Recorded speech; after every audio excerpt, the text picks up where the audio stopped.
सबसे पहले तो अपना इंट्रोडक्शन दे दें। जी। तो स्टार्टिंग फ्रॉम द बिगिनिंग, सबसे पहले आई कम्प्लीटेड मैंने अपनी 10th क्लास यहीं सेंट एंस कॉलेज बलिया से कंप्लीट करी। एंड उसके बाद मैं बरेली से मैंने 12th क्लास कंप्लीट करी साइंस स्ट्रीम में, PCM with computer science. And वहाँ से कंप्लीट करने के बाद मैंने MIT यूनिवर्सिटी नोएडा से अपनी कंप्यूटर साइंस की BTech में डिग्री कंप्लीट करी। एंड उसके बाद करेंटली अभी मैं एज अ सॉफ्टवेयर इंजीनियर काम कर रहा हूँ सेबर टेक्नोलॉजीज, सेबर कॉरपोरेशन में। सो करेंटली मैं Java and spring based technologies में बैकएंड डेवलपमेंट में काम कर रहा हूँ। या सो करेंटली अभी ये सिनेरियो रहेगा। तो आयुष, अभी आपने कहा कि करेंटली हम थोड़ा सा बैकएंड में काम कर रहे हैं, तो क्या हम समझ सकते हैं कि ये बैकएंड और फ्रंट एंड क्या होता है? तो बैकएंड बेसिकली सबसे पहले स्टार्ट करते हैं एक एग्जांपल से। एक एग्जांपल के तौर पे आप अमेज़ॉन से अगर कुछ ऑर्डर करते हैं, तो अमेज़ॉन का जो आप वेब पेज देख रहे होते हैं जिसमें आप कोई भी आइटम सेलेक्ट करते हैं, तो वो जिससे आप इंटरेक्ट कर रहे होते हैं उसको फ्रंट एंड कहा जाता है, या फिर उसको क्लाइंट भी बोल देते हैं। तो front end is nothing but जो आपको फ्रंट पे दिख रहा है, जो भी उसका यूज़र इंटरफेस हम लोग बोलते हैं उसको, वो फ्रंट एंड कहलाता है। एंड फ्रंट एंड पे जब आप अपना ऑर्डर प्लेस करते हैं, तो जो प्रोसेसिंग होती है, ऑर्डर आपके पास जैसे आता है, मतलब जैसे वो ऑर्डर बुक हो जाता है, तो वो कैसे होता है, वो बैकएंड पे सिस्टम्स जो अमेज़ॉन ने बनवा रखे हैं उस पर बुक होता है। तो वो जो बैकएंड पे प्रोसेसिंग हो रही है, वो सब आपका ऑर्डर प्रोसेस हो रहा है, आपका पेमेंट प्रोसेस हो रहा है, तो वो सब जिस लॉजिक के थ्रू होता है, वो लॉजिक बैकएंड सिस्टम पे लिखा होता है जो हमको दिखता नहीं है, इसीलिए उसको बैकएंड बोला जाता है। वो बैकएंड सिस्टम्स कहलाते हैं। तो फ्रंट एंड और बैकएंड आपस में मिल के एक प्रोडक्ट को बनाते हैं बेसिकली। तो बेसिकली हम कह सकते हैं कि जो हमारा बैकएंड होता है वो एक तरीके से हमारा डाटाबेस होता है, और फ्रंट एंड होता है वो हमारा यूज़र इंस्ट्रक्शन होता है कि यूज़र को किस तरीके से वो दिखेगा।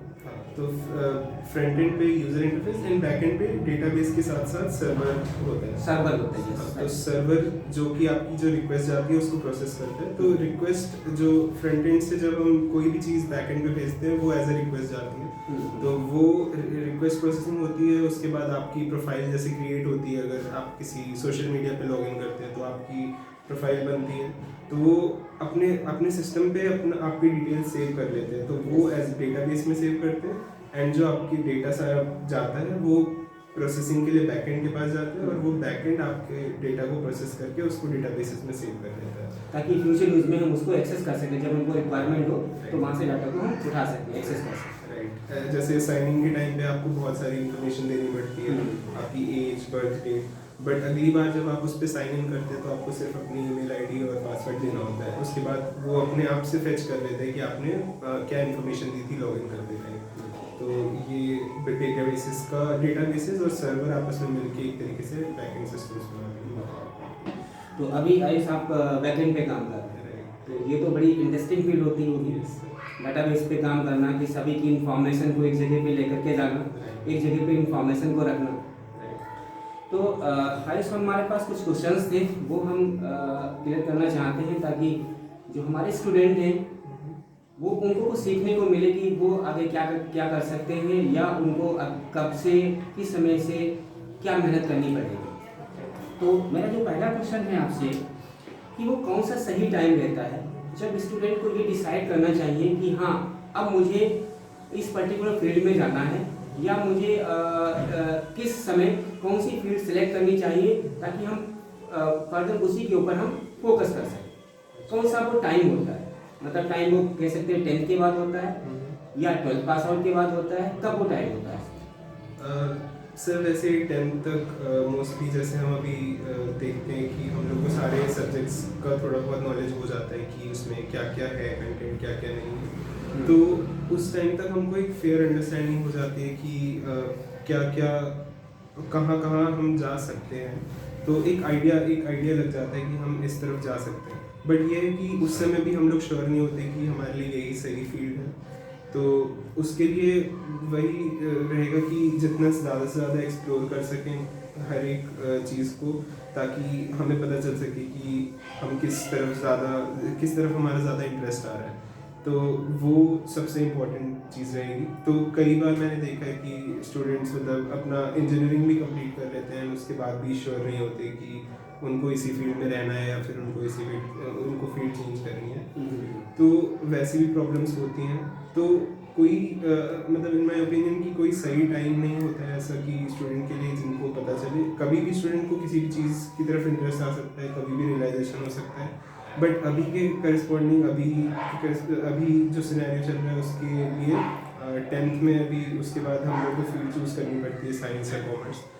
तो अभी के लिए तो स्टूडेंट बाउंड हो जाता है कि हमें ये इसी में आगे बढ़ना है, तो वो थोड़ा एक डाउन साइड हो जाता है। बट स्टूडेंट्स को 12th के बाद भी एक आइडिया वो चांस होता है कि उनको अगर कुछ 11 क्योंकि 10th तक एकदम हम लोग चाइल्डहुड स्टेज पे होते हैं, तो 11th-12th में हम थोड़ा सा मेच्योर होना शुरू करते हैं। तो 11th-12th में हमें थोड़ा और अंडरस्टैंडिंग हो जाती है। तो भले ही किसी ने अगर कोई और फील्ड ले ली हो तो 12th के बाद भी चांसेस होते हैं, 12th के बाद भी अपॉर्चुनिटीज़ होती हैं कि वो उस तरफ जा सकें। तो ऐसा नहीं होता है कि रास्ते रुक जाएंगे कहीं पर, तो 12th के बाद भी अपॉर्चुनिटीज़ मिलती हैं। बट ये है कि 10th तक जहाँ तक भी जिस तरफ भी लगता है कि हमें उस तरफ जाना चाहिए तो उस तरफ जाना बेटर रहेगा। बट ये कि एक्सप्लोर करते रहें ताकि और आपको फेयर नॉलेज हो कि हाँ ये भी कर सकते हैं और इस तरफ मेरा इंटरेस्ट भी आ रहा है तो उस तरफ जा सकते हैं। मतलब ये हुआ कि 11th में हमको ये डिसाइड कर लेना चाहिए कि हमें पर्टिकुलर किस फील्ड की तरफ जाना है। हाँ, ट्राई करना चाहिए कि उस टाइम पता चल जाए। बट अगर नहीं भी पता चलता है तो हमारे पास रास्ते बंद नहीं हुए, रास्ते खुले हैं। हम कभी भी अपने ट्रैक को चेंज कर सकते हैं अगर हमारे अंदर लगन है और हम चाहते हैं तो कभी भी हम अपना ट्रैक चेंज करके उस पर्टिकुलर फील्ड में जा सकते हैं। बहुत अच्छी बात बताई आयुष, क्योंकि बहुत सारे बच्चे होते हैं कि 11th में या तो वो कॉमर्स ले लेते हैं या साइंस ले लेते हैं। साइंस लेने के बाद वो सोचते हैं कि हमको कॉमर्स चाहिए था, या कॉमर्स लेने के बाद भी वो सोचते हैं कि हम हो सकता है कि हमको साइंस लेनी चाहिए। तो माय डियर स्टूडेंट, ऐसा कुछ नहीं है, आप लोगों को डरने की ज़रूरत नहीं है। अगर आपने कोई फील्ड सेलेक्ट भी कर ली है तो कभी भी समय हम ट्रैक को चेंज करके दूसरी फील्ड ले सकते हैं। हर समय हमारा सीखने का टाइम होता है, हम कभी भी जाकर के अपनी फील्ड को चेंज कर सकते हैं। तो बहुत अच्छी बात बताई आयुष। तो आयुष अगला क्वेश्चन था जो हमारा कि किसी भी फील्ड में, हम आईटी सेक्टर की बात करते हैं, आईटी फील्ड में बच्चों को जब हाई ग्रोथ चाहिए होता है तब उसके लिए उसको क्या क्या करना पड़ता है। मतलब वो चाहता है कि हम टॉप कंपनी में पहुँचे, टॉप सैलरी पैकेज पे हम पहुँचे। तो सर आईटी फील्ड में अगर टॉप पैकेज की बात करें तो आपको मतलब किसी भी स्टूडेंट को प्रोडक्ट बेस्ड कंपनीज का टारगेट लेना चाहिए। प्रोडक्ट बेस्ड कंपनीज का मतलब कि कोई भी कंपनी जो खुद के प्रोडक्ट्स बनाती है और उसको सेल करती है लोगों को। सो फॉर एग्जांपल गूगल है, गूगल का गूगल ड्राइव प्रोडक्ट है, तो वो उसमें गूगल ड्राइव की जो स्टोरेज होती है, पहले तो हम लोगों को कुछ फ्री स्टोरेज मिलती है बट उसके बाद हम लोगों को परचेज करनी पड़ती है। एंड ऑर्गेनाइजेशंस के लिए तो बहुत सारा डेटा उनको चाहिए होता है, तो वो गूगल ड्राइव से मतलब स्पेस खरीदते हैं। तो मोस्टली क्या होता है कि गूगल ड्राइव एक प्रोडक्ट हो गया जो गूगल बनाता है एंड वो उसको सेल करता है लोगों को। तो वो एक प्रोडक्ट बेस्ड कंपनी का एग्जांपल हुआ कि कोई भी कंपनी अगर अपने प्रोडक्ट बना के लोगों को मतलब प्रोडक्ट मतलब हम कह सकते हैं कि जब वो खुद के अपने लिए अपनी एप्लीकेशन बनाए। हाँ, अपने एप्लीकेशन बनाए एंड वो उस पर यूज़र एक्विजिशन करे कि कोई यूज़र आके उसको यूज़ कर रहा है, कोई कंपनी उसको यूज़ कर रही है, तो वो प्रोडक्ट्स का एग्जांपल हुआ। एंड एक आती है आपकी सर्विस बेस्ड कंपनीज। तो सर्विस बेस्ड कंपनीज का एग्जांपल हो गया जैसे TCS, इन्फोसिस। तो वो क्या करती हैं कि वो एक टाइप ऑफ कंसल्टेंसीज होती हैं कि वो मतलब उनका खुद का भी प्रोडक्ट डिपार्टमेंट होता होगा, बट जो सर्विसेज प्रोवाइड करते हैं किसी दूसरी कंपनी को। तो फॉर एग्जांपल किसी कंपनी को अपना प्रोडक्ट बनवाना है, तो वो TCS के पास जो पूल ऑफ इंजीनियर्स हैं उनसे बोलेंगे कि हमें हमारी ये रिक्वायरमेंट है, तो TCS अपने कुछ इंजीनियर्स को उस प्रोडक्ट पे एलोकेट कर देगा और वो उनके लिए प्रोडक्ट डेवलप करेंगे। तो वो इनडायरेक्टली खुद का प्रोडक्ट नहीं सेल कर रहे हैं, वो किसी दूसरी कंपनी के लिए प्रोडक्ट डिज़ाइन कर रहे हैं। तो ये एग्जांपल रहता है। और जो मार्केट में ट्रेंड देखा गया है कि प्रोडक्ट बेस्ड कंपनीज का mostly they offer a better opportunity to to people for job. तो मतलब मोस्टली जो टीचर को अगर फोकस करना चाहिए तो वो प्रोडक्ट बेस्ड कंपनी के लिए फोकस करना चाहिए। हाँ, तो प्रोडक्ट बेस्ड कंपनी में जाने के लिए उसको क्या क्या स्ट्रगल करना पड़ेगा? ओके, तो सर प्रोडक्ट बेस्ड कंपनीज के लिए उसमें भी दो कैटेगरीज आ जाएंगे। एक स्टार्टअप्स आ जाएंगे जो बहुत मतलब हाई ग्रोइंग स्टार्टअप्स हैं, जो रिसेंटली इधर में हमारे इतने सारे यूनिकॉर्न्स बन रहे हैं स्टार्टअप्स के, तो उसमें अपॉर्चुनिटीज़ हैं। एंड उसके अलावा जो बड़ी एमएनसीज हैं, जैसे कोई भी प्रोडक्ट बेस्ड कंपनी हो गई जो ग्लोबल स्केल पे डील कर रही है, तो वो एक एग्जांपल होगी जो जिसमें ट्राई करा जा सकता है। तो उसमें उनमें जाने के लिए स्टूडेंट्स की प्रॉब्लम सॉल्विंग कैपेबिलिटी अच्छी होनी चाहिए। तो प्रॉब्लम सॉल्विंग से मेरा मतलब है कि जैसे कोई भी हम लोग कोई भी प्रोग्राम डेवलप करते हैं, फॉर एग्जांपल सी, हम लोग कंप्यूटर्स में कोई भी जावा या C++ के थ्रू प्रोग्राम डेवलप करते हैं, तो वो जो प्रोग्राम है, कोई भी प्रॉब्लम स्टेटमेंट है, कोई भी प्रॉब्लम है, तो उसको हम लोग कैसे सॉल्व करें। अगर हमारे पास वो स्किल है और हम लोग उसको अच्छे से करते हैं, तो हमारे पास अच्छे प्रॉस्पेक्ट्स होंगे एक प्रोडक्ट बेस्ड कंपनी में जॉब मिलने के। तो हम लोग प्रॉब्लम सॉल्विंग पे फोकस कर सकते हैं अपना, और प्रॉब्लम सॉल्विंग के अलावा specifically data structures and algorithms एक टॉपिक है। तो एक बेसिकली हमें उस पर कमांड होनी चाहिए, डेटा स्ट्रक्चर्स की नॉलेज होनी चाहिए, एल्गोरिदम्स की, उसके बाद डेटा बेसिस की नॉलेज होनी चाहिए, और ऑफ कोर्स एक प्रोग्रामिंग लैंग्वेज की नॉलेज होनी चाहिए। उस पर स्ट्रॉन्ग कमांड अगर है, हमें ऐसा नहीं है कि बहुत सारी प्रोग्रामिंग लैंग्वेज हमको दिखती है जैसे C++, जावा, पाइथन, तो सारी सीखने की ज़रूरत नहीं है, कोई भी एक अच्छे से सीख लें तो वो बहुत बेटर, वो बहुत अच्छे प्रोस्पेक्ट्स होंगे उसके। तो सिर्फ एक प्रोग्रामिंग लैंग्वेज और प्रॉब्लम सॉल्विंग बहुत अच्छी हमें डेवलप करनी होगी अगर हमें किसी प्रोडक्ट बेस्ड कंपनी में अच्छे पैकेज पे अच्छी अपॉर्चुनिटीज़ के साथ जॉब चाहिए। तो आयुष, आपने तो 12th तक पढ़ा है कंप्यूटर साइंस, तो क्या आप बच्चों को बता सकते हैं कि जो 12th तक का जो कंप्यूटर साइंस का सिलेबस होता है वो कितना इम्पोर्टेंट है आगे के लिए? ओके, तो सर कुछ जैसे ICSE बोर्ड में मैंने देखा है कि 9th और 10th में ही प्रोग्रामिंग आ जाती है।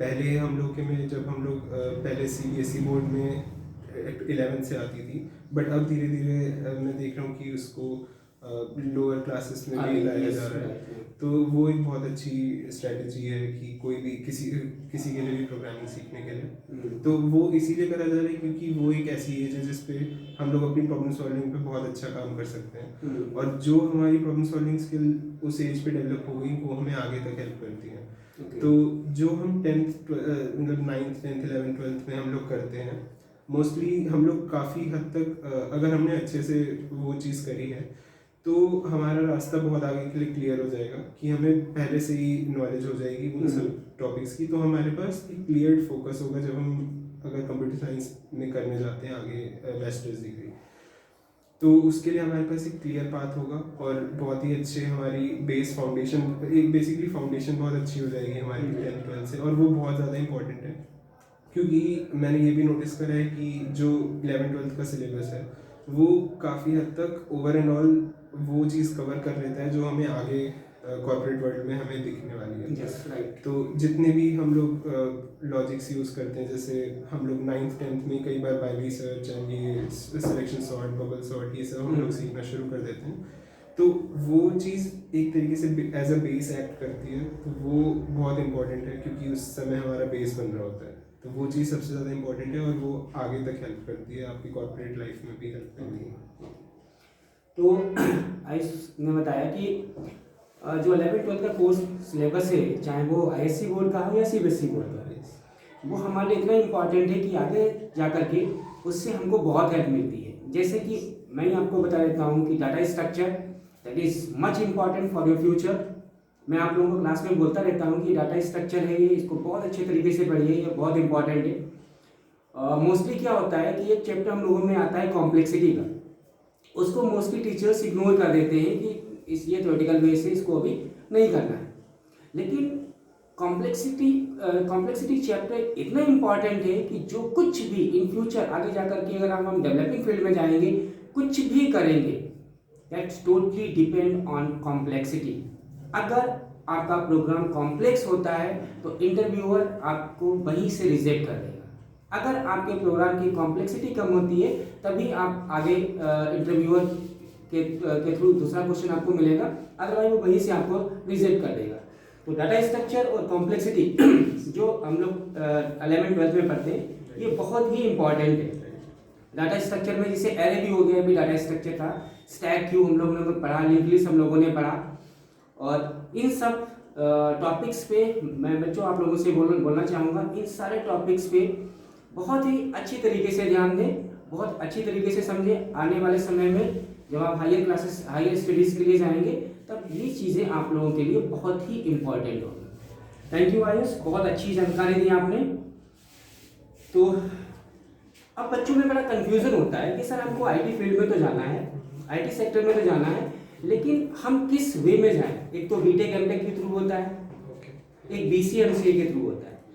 तो क्या कुछ आइडिया है इसके बारे में कि बच्चे को बीसीए के बाद एमसीए वाली लाइन सिलेक्ट करनी चाहिए या बीटेक के बाद बीटेक वाली लाइन सिलेक्ट करनी चाहिए, या दोनों ऑप्शन सही है अपनी जगह पे, बच्चा चाहे जिस लाइन को सिलेक्ट करके जा सकता है?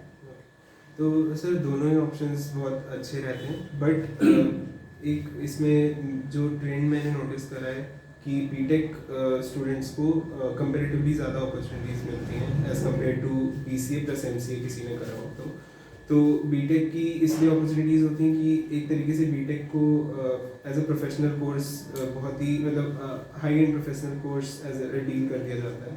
तो एमसीए बीसीए का अभी उतना मतलब क्या कह सकते हैं कि रेवोल्यूशन नहीं आया है, या फिर ऐसा नहीं है कि अपॉर्चुनिटीज़ नहीं है। अपॉर्चुनिटीज़ अगर आपके पास आपकी प्रॉब्लम सॉल्विंग स्किल अच्छी है या आपने बहुत अच्छे प्रोजेक्ट्स बना रखे हैं तो अपॉर्चुनिटीज़ की कोई कमी नहीं है। बट ये है कि जनरल ट्रेंड जो देखा है वो बीटेक करना ज़्यादा बेनिफिशियल रहेगा according to me, because BTech particularly अगर कंप्यूटर साइंस की बात करें, क्योंकि बीसीए एमसीए भी कंप्यूटर एप्लीकेशंस के लिए हो जाता है, तो बीटेक इन कंप्यूटर साइंस बहुत अच्छा रहेगा ऑप्शन।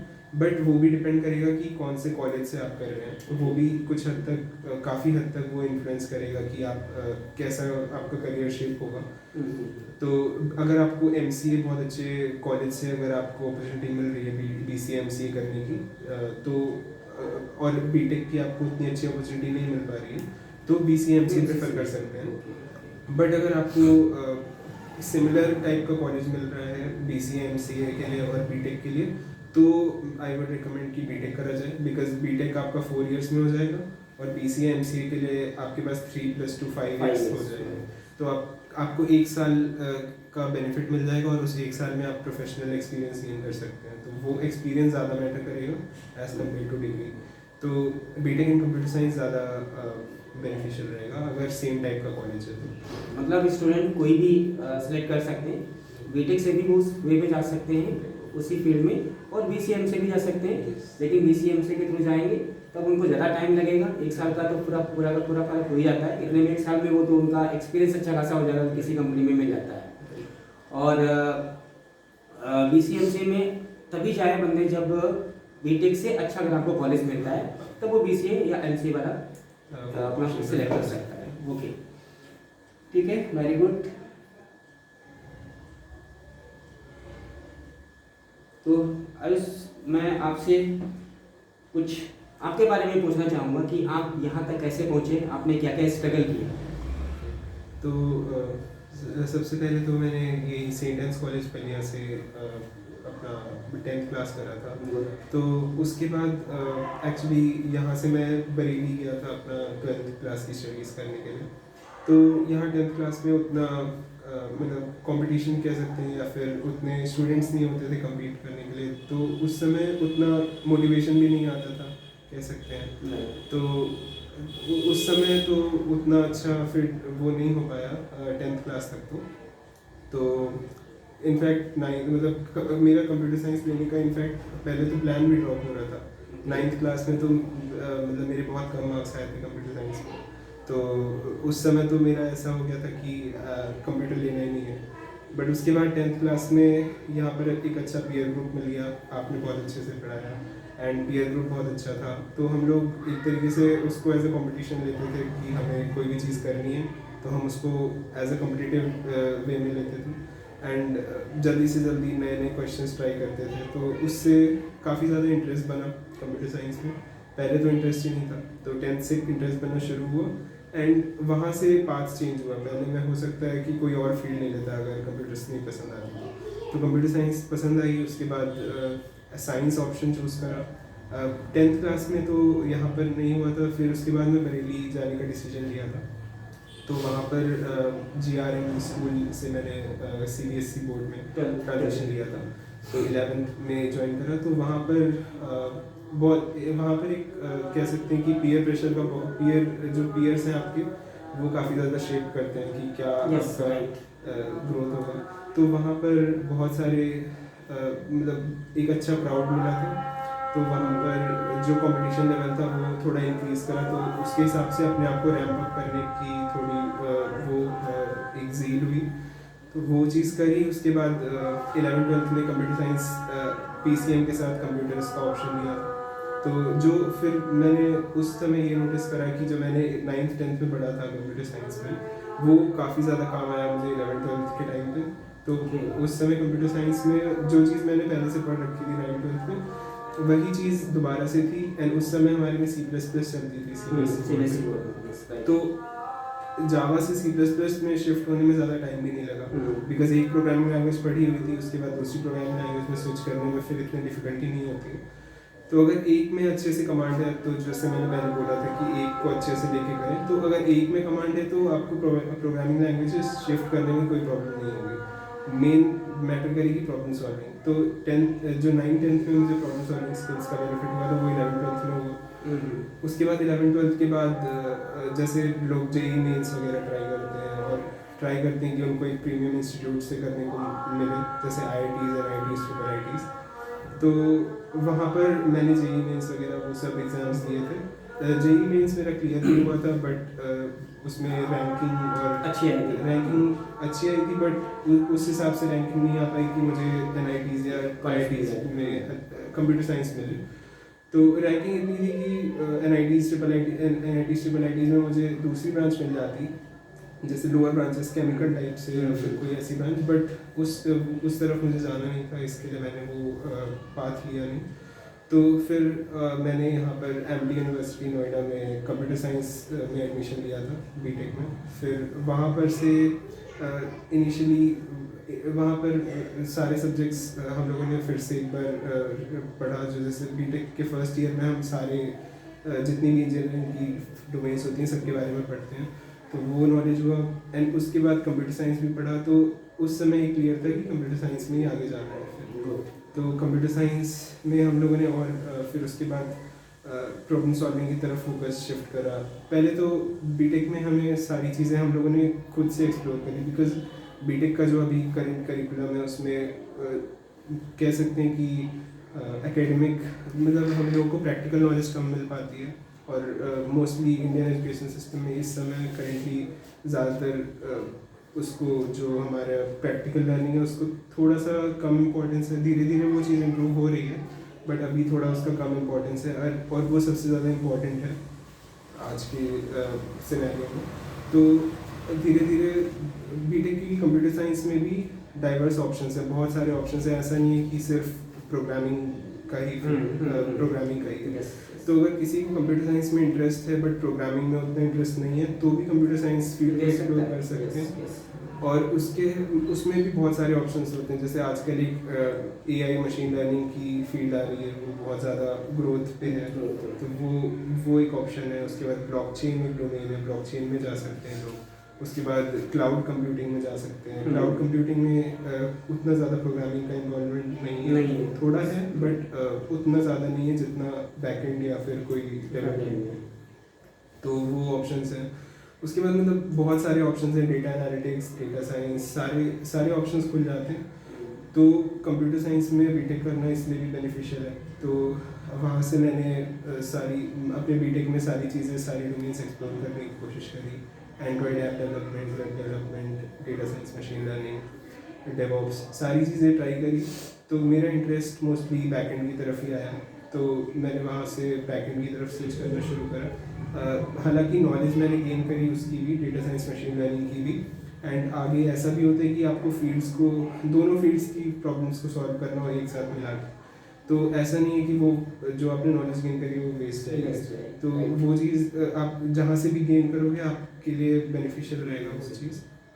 तो वहाँ से मैंने फिर बैकएंड की तरफ जाने के लिए ट्राई करा, एंड बैकएंड में भी स्पेसिफिकली फिर मैंने प्रॉब्लम सॉल्विंग पे फोकस करना शुरू करा, कॉम्पिटिटिव प्रोग्रामिंग पे फोकस करा थोड़ा सा, एंड डेटा स्ट्रक्चर्स एल्गोरिथम्स बहुत अच्छे से प्रिपेयर करें बिकॉज वो आगे बहुत ज़्यादा काम आते हैं प्रॉब्लम सॉल्विंग के लिए। तो उसके बाद फिर थर्ड ईयर के बाद एक इंटर्नशिप होती है, हम लोग को कॉलेज में बीटेक में करनी पड़ती है थर्ड ईयर के बाद। तो वो internship as a practical experience, corporate experience आपका एडअप होता है। तो मुझे वो इंटर्नशिप करने का मौका मिला फिर IIT बॉम्बे से। तो वहाँ से मैंने, जब मैं IIT बॉम्बे गया था, तो IIT बॉम्बे वो वाले वो भी कह सकते हैं कि वो भी बहुत बड़ा चेंज था जो हुआ वहाँ जाके, बिकॉज वहाँ का मैंने एटमॉस्फेयर जो नोटिस करा, एटमॉस्फेयर देखा वहाँ का, जिस तरह से वहाँ पर बच्चे थे और वो कैसे सारे काम, मतलब कैसे वो लोग डिस्कशंस उनकी कितने इंटेलेक्चुअल टाइप के होते थे एज़ कम्पेयर टू जो मैंने नोटिस करा था अपने कॉलेज में या स्टेट कॉलेज में। तो मतलब वहाँ पर मैंने नोटिस करा कि प्रीमियम इंस्टीट्यूट जैसे IIT बॉम्बे या जिसके लिए लोग इतना मेहनत करके JEE एडवांस और वो सब क्लियर करते हैं, तो वो क्यों करते हैं। तो उस समय जाके क्लियर हुआ कि क्या क्या बेनिफिशियल, क्या अच्छा अपॉर्चुनिटीज़ हैं वहाँ पर as compare to a normal private college.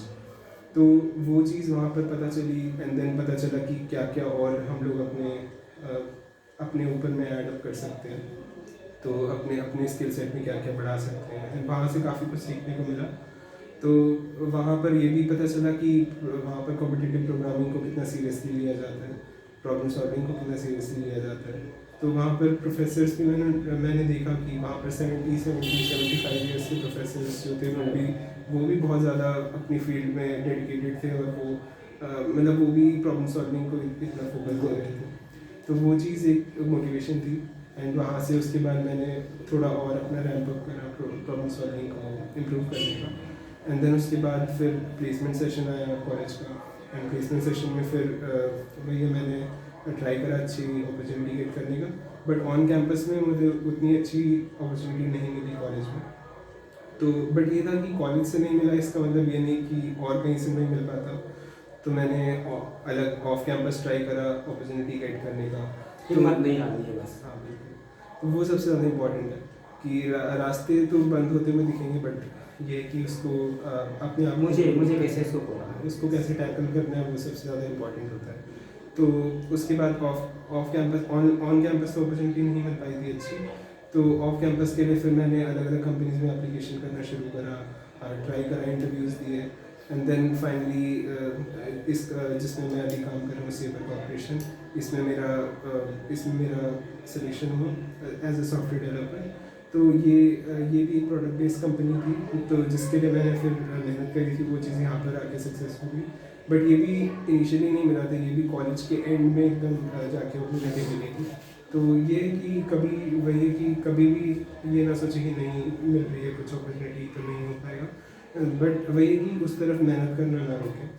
तो उसके बाद अपॉर्चुनिटी मिली, एंड देन करेंटली अभी मैं इसी कंपनी में काम कर रहा हूँ। मतलब अगर स्टूडेंट किसी चीज़ पे फोकस करता है तो ओवरऑल क्लास से आकर के उसको वो अपना एम पा ही लेता है और अचीवमेंट उसको मिलता है, भले ही थोड़ा देर से मिले बट मिलता है। तो मतलब इस यहाँ तक पहुँचने में सबसे पहले जो मैंने सुना कि आपने कहा एटमॉस्फेयर का बहुत बड़ा इफेक्ट पड़ता है कि हम किस एटमॉस्फेयर में रह रहे हैं, हमारे साथ के स्टूडेंट कैसे हैं, हमारी फैकल्टी कैसी है।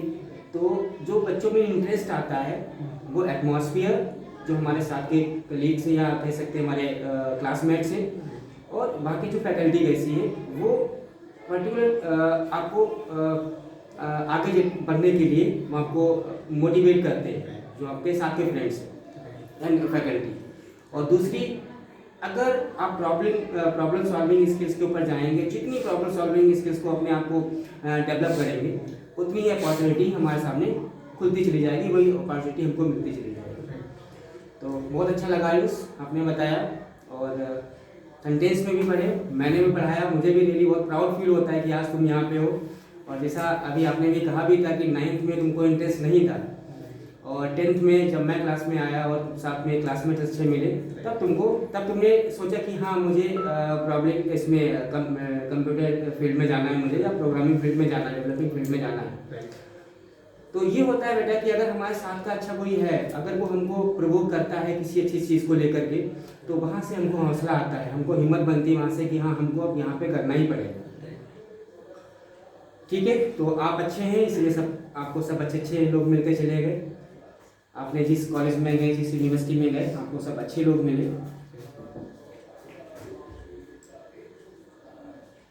तो अगला क्वेश्चन जो आयुष मुझे दिमाग में मेरे चल रहा था कि जब स्टूडेंट आईटी सेक्टर में जाता है तब उसको किन किन चीज़ों पे ध्यान रखना पड़ता है। तो ये तो सब आपने बता ही दिया कि अब आईटी फील्ड में जाना है तो हमको प्रॉब्लमिंग स्किल्स के ऊपर ज़्यादा ध्यान देना पड़ेगा, और जो भी हम चाहते हैं वो उसी के ऊपर फोकस करना पड़ेगा। ये इसके अलावा एक और पॉइंट रहेगा कि कम्युनिकेशन सबसे ज़्यादा इंपॉर्टेंट रहता है कि मतलब हमने प्रॉब्लम का सोल्यूशन तो निकाल लिया, बट उसको हमें अपने पीयर्स को कम्युनिकेट भी करना है उस चीज़ को। तो इंग्लिश और प्रॉब्लम सॉल्विंग, इंग्लिश और इंटरपर्सनल कम्युनिकेशन स्किल्स बहुत ज़्यादा इंपॉर्टेंट है।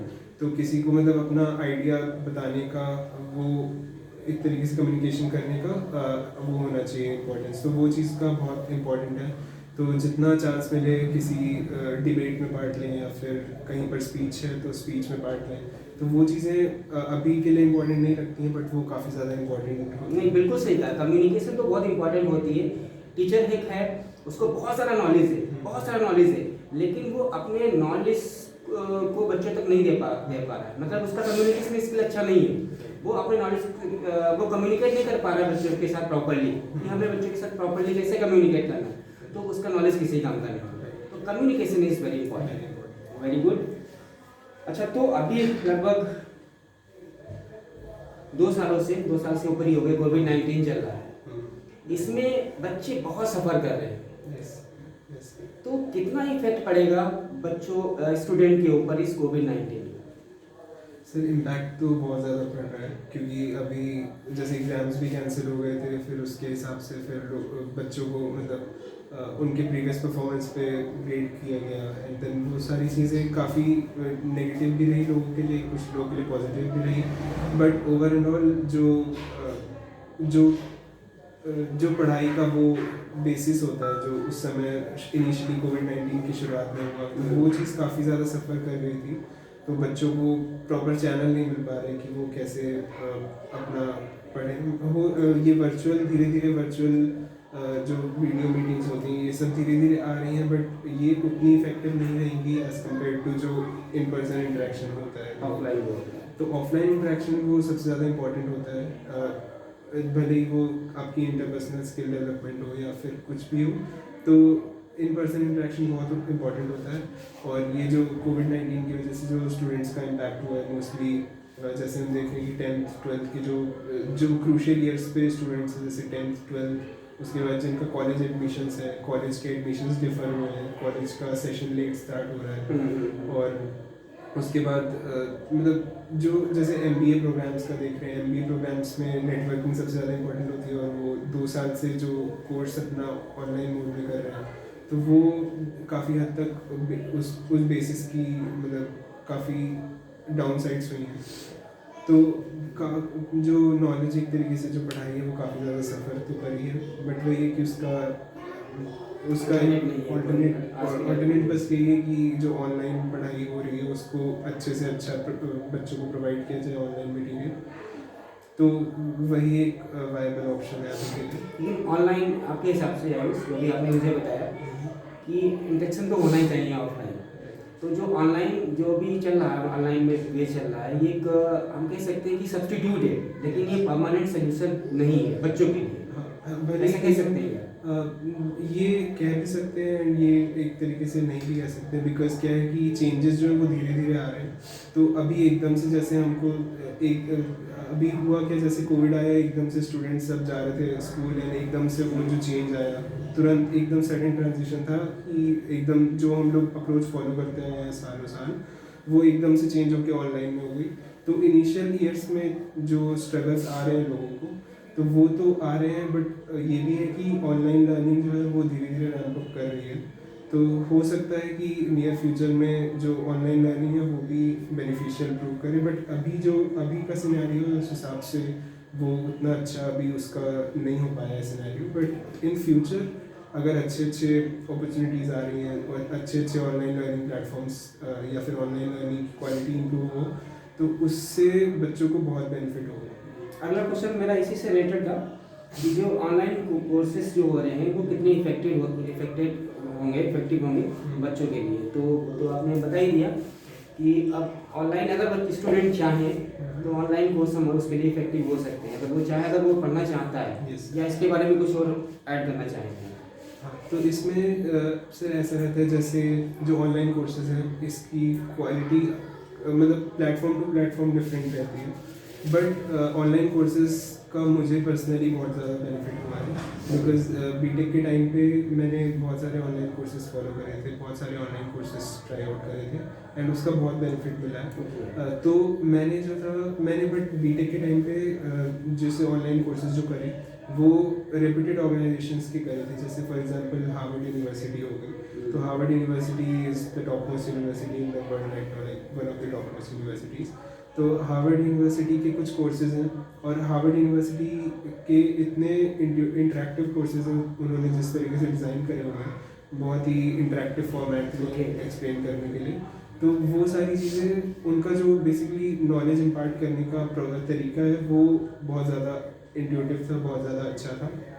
तो वो क्वालिटी कोर्सेज टाइप के होते हैं। तो वो जो क्वालिटी कोर्सेज हैं अगर उनके थ्रू एजुकेशन को ट्रांसफॉर्म करा जाए तो आई थिंक कि वो बहुत एक अच्छा ट्रांसफॉर्मेशन लाएगा। हमें ऑनलाइन डिस्कशंस को ज़्यादा वो देना पड़ेगा।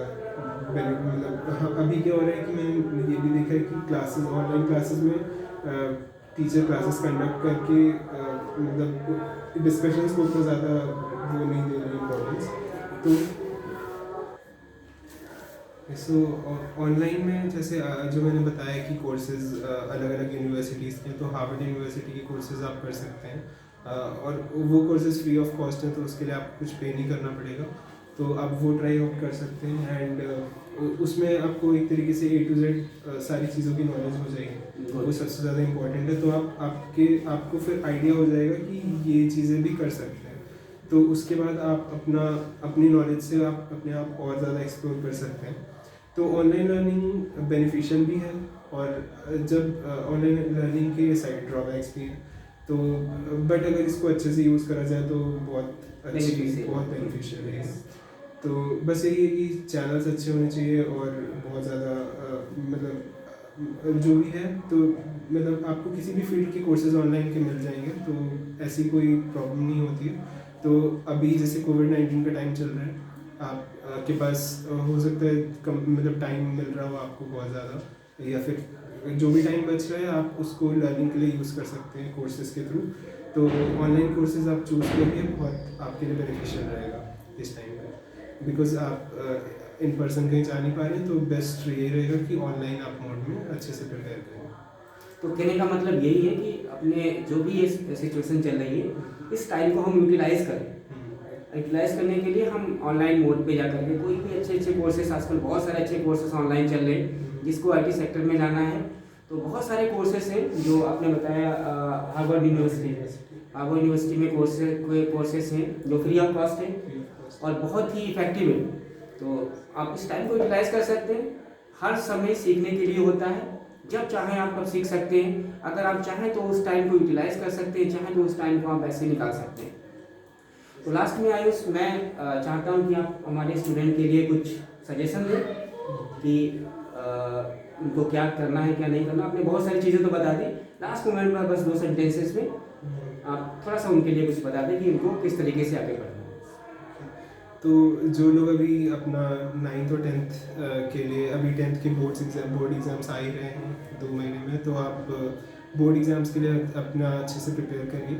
बोर्ड एग्ज़ाम्स के लिए आपको अभी ऑनलाइन मोड में, क्योंकि सब हो रहा है इधर में, एंड थर्ड वेव आ रही है, तो आप अभी ऑनलाइन मोड में अपने आप को अच्छे से प्रिपेयर कर सकते हैं 10th के एग्ज़ाम्स के लिए या 12th के एग्ज़ाम्स के लिए। एंड जो अभी आप कर रहे हैं बेसिकली आप उस पर फोकस कर सकते हैं ऑनलाइन मोड में। एंड उसके बाद और अभी ओवर एंड ऑल आपको जिस फील्ड में इंटरेस्ट आ रहा है आप उसको एक्सप्लोर करना शुरू कर सकते हैं। तो जिनको कंप्यूटर्स में इंटरेस्ट आ रहा है या जिनको किसी और फील्ड में भी इंटरेस्ट आ रहा है तो आप उसके फैक्ट्स गैदर कर सकते हैं। आप देख सकते हैं कि आपको इंटरेस्ट उसमें आएगा या फिर आ रहा है कि नहीं आ रहा है, तो आप अपने वे में उसका पाथ बना सकते हैं अपना। तो ओवर एंड ऑल बस ये रहेगा कि आप इस जो अभी की सिचुएशन है उसको ब्लेम ना करके उसको यूटिलाइज करें, क्योंकि ब्लेम करने से कुछ होगा नहीं है। आप उसको जितना यूटिलाइज कर सकते हैं उसको अपने बेनिफिट में अपने ग्रोथ के लिए उसको ले जाइए एंड ज़्यादा से ज़्यादा एक्सप्लोर करिए।